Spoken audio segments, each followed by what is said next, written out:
Bonjour mes amis, il est normal de se demander parfois si on est tombé sur la bonne personne ou pas. Il y a des choses qui nous plaisent et d'autres choses qui nous plaisent beaucoup moins. Je vous propose aujourd'hui une liste de 15 signes, de 15 preuves que vous êtes fait pour être ensemble ou pas. Alors la règle du jeu est toujours la même, je vais vous donner ces 15 signes, ces 15 preuves. Vous comptez sur vos dos, vous marquez sur une feuille le nombre de signaux que vous avez, le nombre de preuves que vous avez que c'est bon ou pas. Si vous en avez 2, c'est peut-être pas très bon signe, mais plus il y en a, et plus c'est le signe que vous êtes peut-être des âmes sœurs et que vous êtes fait pour être ensemble toute votre vie. On se retrouve juste après le jingle.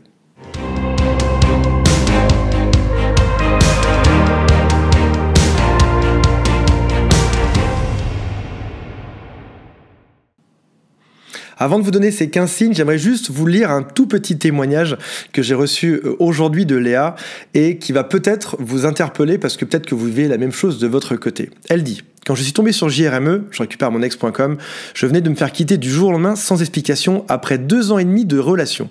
J'étais psychologiquement à terre, j'avais une boule dans le ventre en permanence. Je ne dormais plus, je ne mangeais plus et j'étais déterminé à récupérer mon ex. J'ai donc commencé le coaching avec Antoine et le fait de verbaliser chaque jour la situation, mettre des mots m'a aidé à prendre recul et à aller mieux. Ses conseils, sa bienveillance m'ont aidé à voir les choses sous un autre angle. Ma reconquête avançait bien, nous avions retrouvé de bons contacts avec mon ex, même si c'était pas tous les jours évident. Jusqu'au jour où j'ai appris qu'il y avait une ex, donc une autre personne dans sa vie.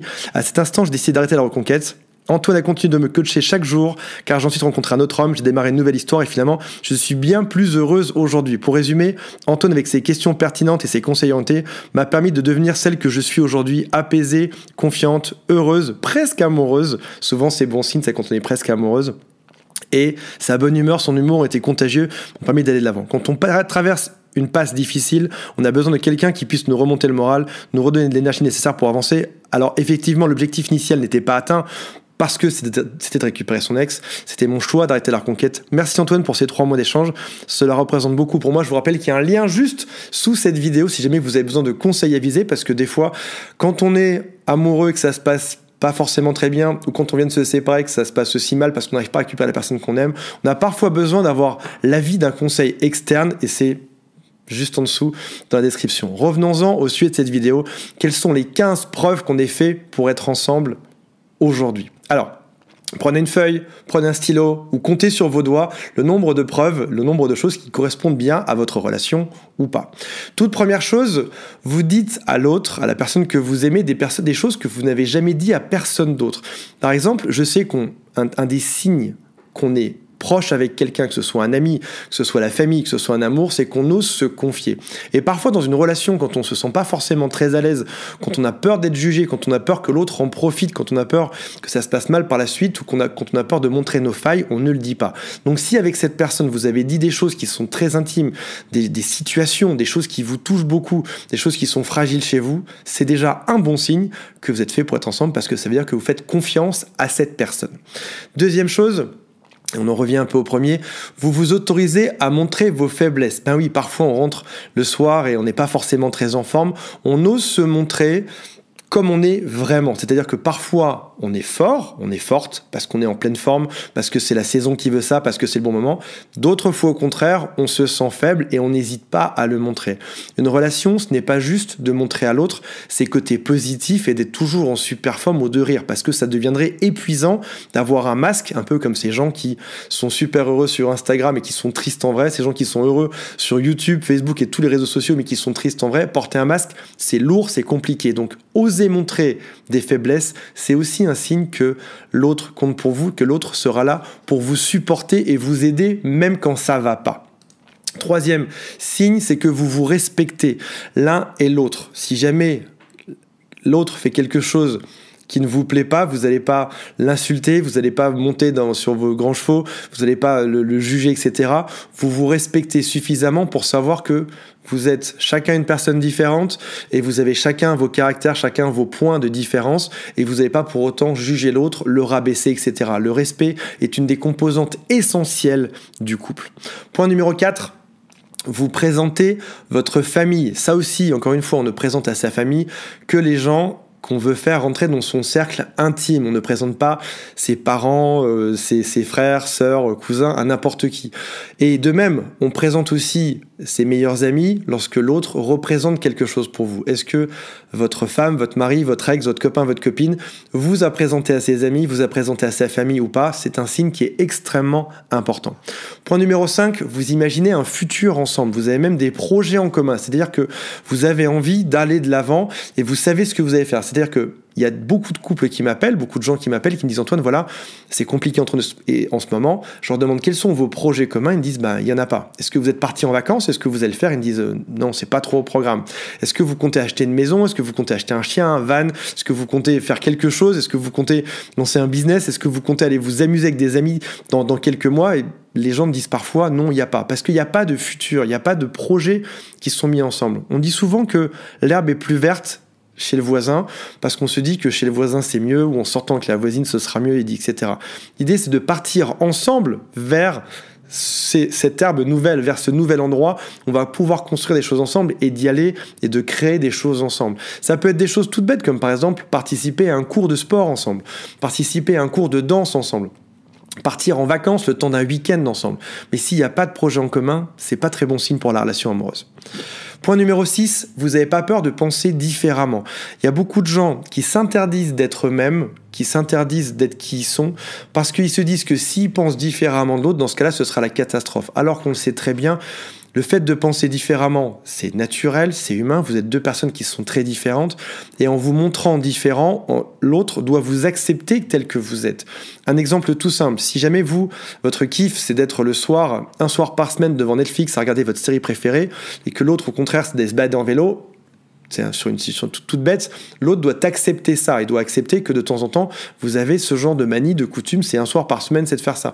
Mais ça peut être sur plein d'autres choses, ça peut être sur des détails du quotidien, comme comment est-ce qu'on va ranger le lavabo, ça peut être sur là où est-ce qu'on habite, ça peut être sur la façon de penser de manière politique, de manière différente, penser du Covid de manière différente. Il y a tout un tas de pensées que l'autre doit accepter et vous n'avez pas peur de montrer parce que deux personnes dans une salle peuvent sortir avec 30 opinions différentes.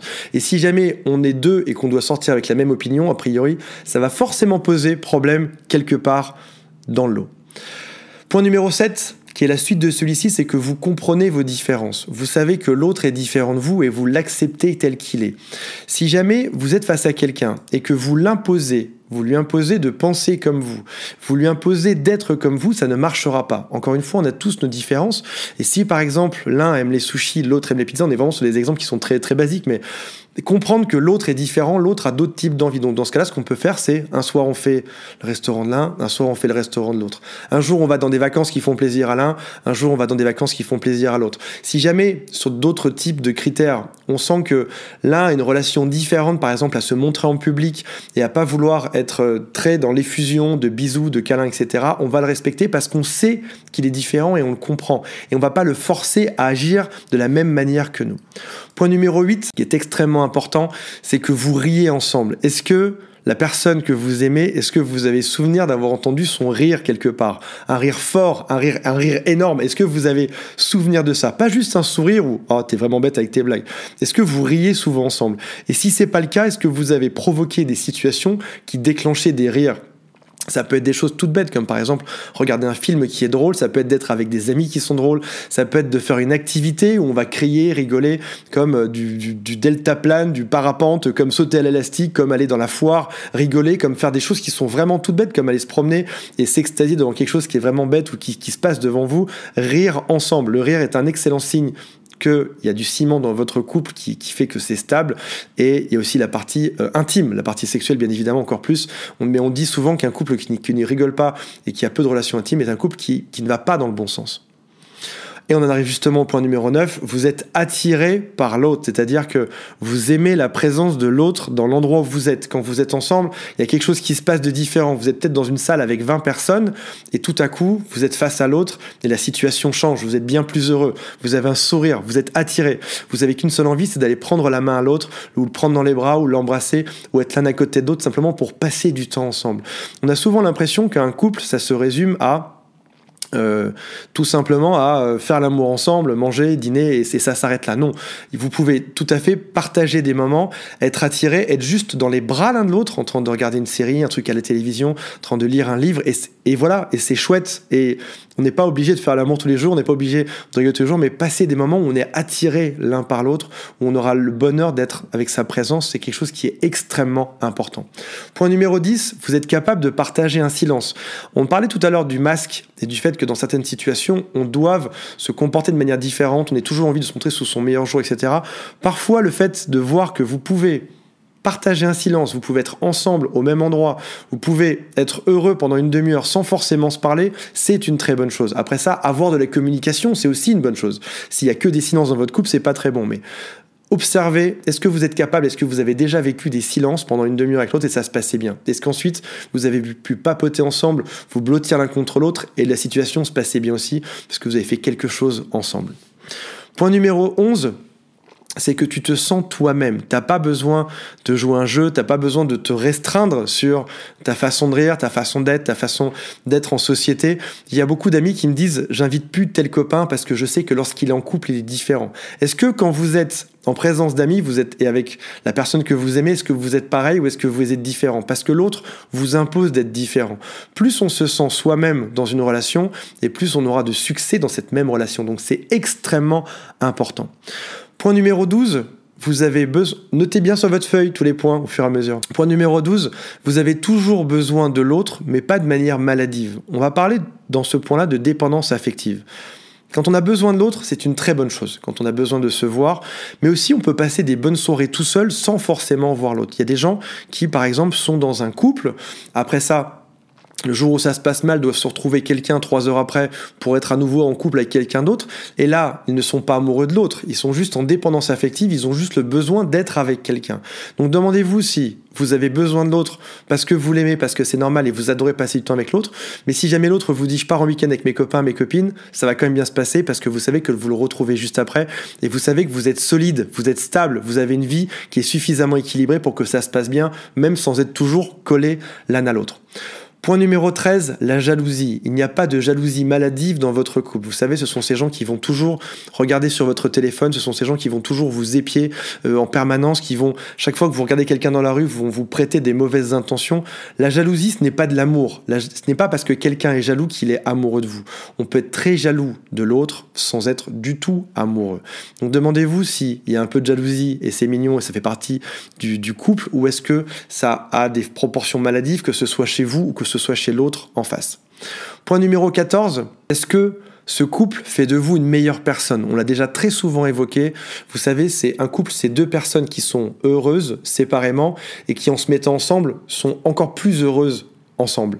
Ou est-ce que vous êtes dans un couple où vous êtes chacun pas forcément très heureux et quand vous vous mettez ensemble, ça tire plutôt vers le bas? Ça, c'est une chose qui est extrêmement importante à vérifier. Si jamais ce n'est pas le cas, si jamais aujourd'hui vous êtes dans une situation où votre présence de l'un et de l'autre est toxique, c'est-à-dire que vous n'êtes pas forcément à la base, et quand vous êtes ensemble, ça crée des schémas qui sont toxiques, une relation qui sont toxiques, une communication qui est toxique. Dans ce cas-là, vous vous entraînez vers le bas. Dans ce cas-là, vous faites un pas en arrière, vous allez retrouver vos amis le temps d'une soirée, vous allez partir en week-end avec un copain ou une copine le temps d'un week-end, vous allez voir votre famille, vous vous séparez un peu et vous revenez dedans après.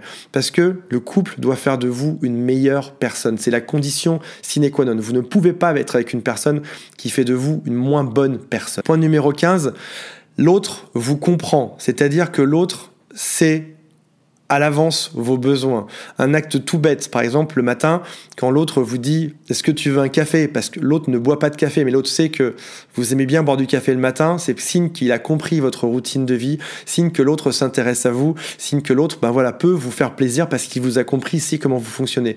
L'autre sait aussi quand vous êtes triste, et c'est aussi parfois, il faut soit quand vous êtes triste, venir vous prendre dans les bras, ou soit il sait ou elle sait que quand vous êtes triste, il faut faire un pas en arrière au contraire pour vous laisser tranquillement récupérer derrière. L'autre vous comprend et sait comment vous fonctionnez. Et c'est essentiel. Il y a beaucoup de couples qui ne cherchent pas à se comprendre, où les gens ne cherchent même pas à faire l'effort de savoir que veut l'autre, que cherche l'autre. Je pense à des amis qui ont des régimes alimentaires particuliers, des religions particulières et qui font que l'autre ne s'est jamais investi dedans, n'a jamais cherché à comprendre le régime alimentaire, la façon de pratiquer sa religion, la façon d'être au quotidien, ses rythmes de vie, sa façon d'être avec ses copains, etc. Il n'y a pas de compréhension derrière. Donc voilà, j'aimerais savoir en commentaire combien vous avez de score sur 15. Je vais vous dire quelque chose. J'ai vu un excellent commentaire récemment qui m'a dit: Antoine, je suis surpris du peu de nombre de commentaires sur YouTube, sur les vidéos et de la faible qualité de ces commentaires. Je remarque que sur cette chaîne, aujourd'hui, grâce à vous, mes choupinous, il y a beaucoup de commentaires de qualité. J'aimerais bien que les gens qui ont des choses de qualité à ajouter à ça, même si c'est juste un merci, un bravo, ou au contraire que vous aimez pas du tout, vous pensez qu'il manque 10 points à cette vidéo, que vous le marquez en dessous, mais ça me fait toujours extrêmement plaisir de vous lire. Je vous rappelle qu'il y a aussi un lien juste sous cette vidéo dans la description, il faut cliquer, c'est juste en dessous, pour avoir accès à toute mon équipe gratos qui vous écoute, qui vous comprend, qui vous parle au téléphone, qui vous parle par Messenger, par mail, pour savoir comment faire pour vous aider, pour que vous soyez super heureux en couple. Il y a aussi un webinaire, il y a aussi un quiz qui est gratuit pour savoir quelles sont vos chances de récupérer votre ex. Les amis, moi, je suis là pour vous aider. Il y a toute mon équipe qui est aussi là pour vous aider. C'est notre job, vous aider pour faire de vous une personne super heureuse. Donc je compte sur vous. Je vous embrasse et on se retrouve dans une prochaine vidéo. Salut à tous, bye.